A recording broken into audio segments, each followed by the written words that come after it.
Hi, sweet ones, and welcome back to this week's episode of Embodied Divinity. Today, we are jumping into something incredibly close to my heart, something I'm personally moving through, and I know is rippling through the collective right now. It's sacred and tender, and often heartbreaking as we become someone new. We're standing at the edge of an era, letting go of who we were and opening to who we're being called to become.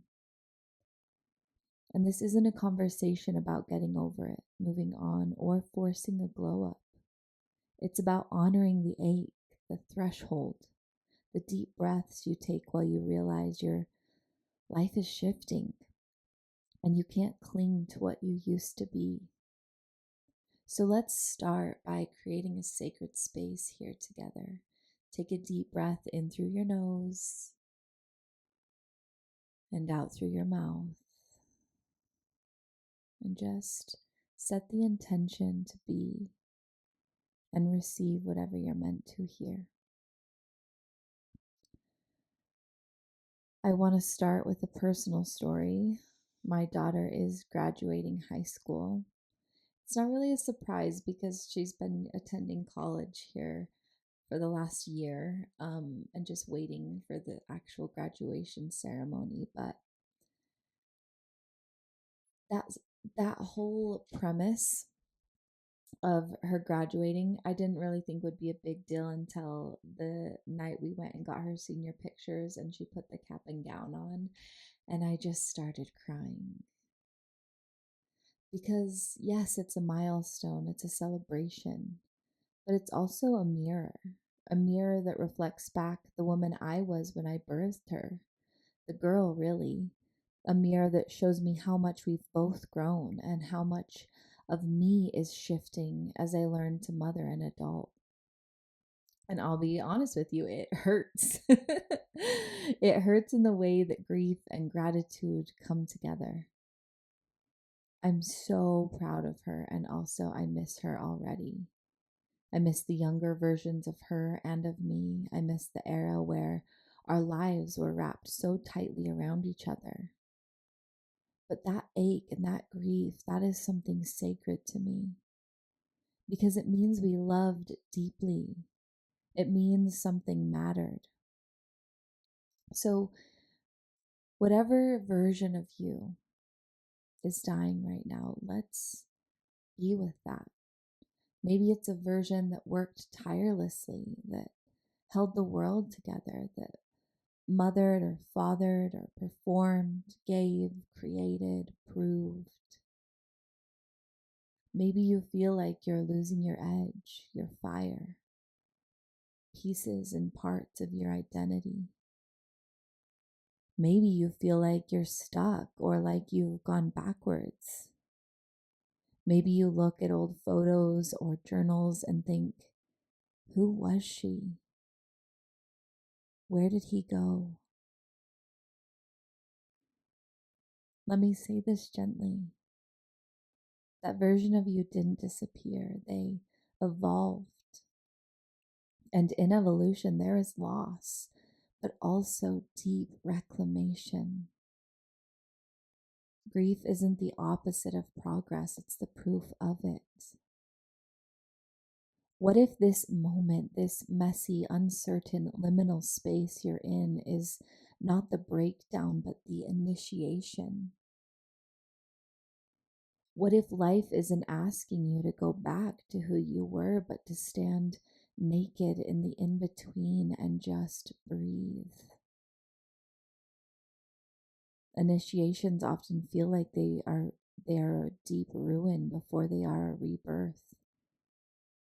It's one of the things I love guiding my clients through in my Embodied Divinity mentorship program, because becoming someone new isn't about striving. It's about allowing and trusting and releasing. This is the moment to pause and to say, thank you to the version of me that got me here. And welcome to the version I don't yet know, but I'm ready to meet. So many of us have anchored our worth in what we do. The parent who manages it all, the healer who holds space for everyone, the creative who constantly pours out content. But what happens when life asks you to stop? When you're tired and uninspired or just changing? It can feel like failure, but it's not. It's an invitation to reroute into your beingness instead of your doing.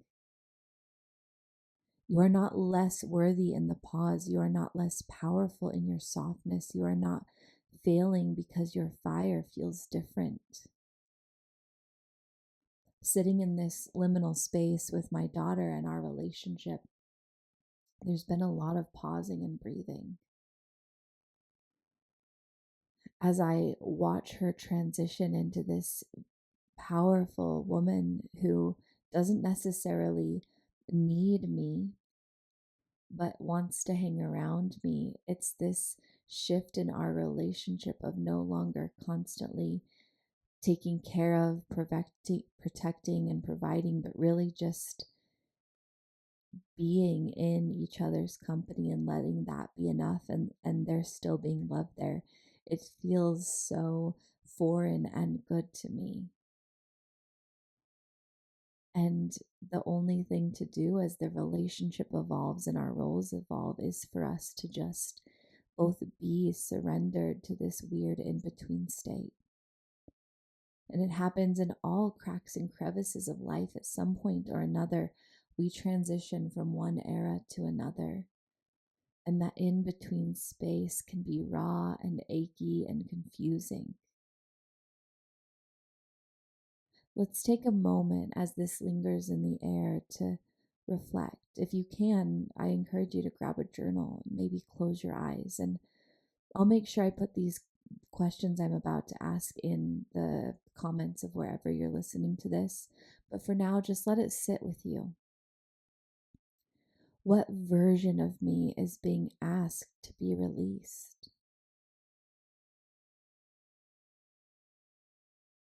What am I grieving that I haven't named?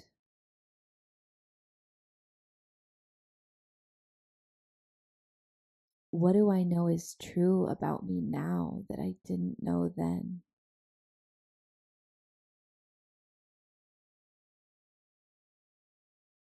What would it feel like to thank my past self instead of shame them? Breathe with these questions. Let whatever wants to rise, rise. Create space, intentional, deep, sacred space to be with all that's ready to go, to welcome all that hasn't yet come, and just be here.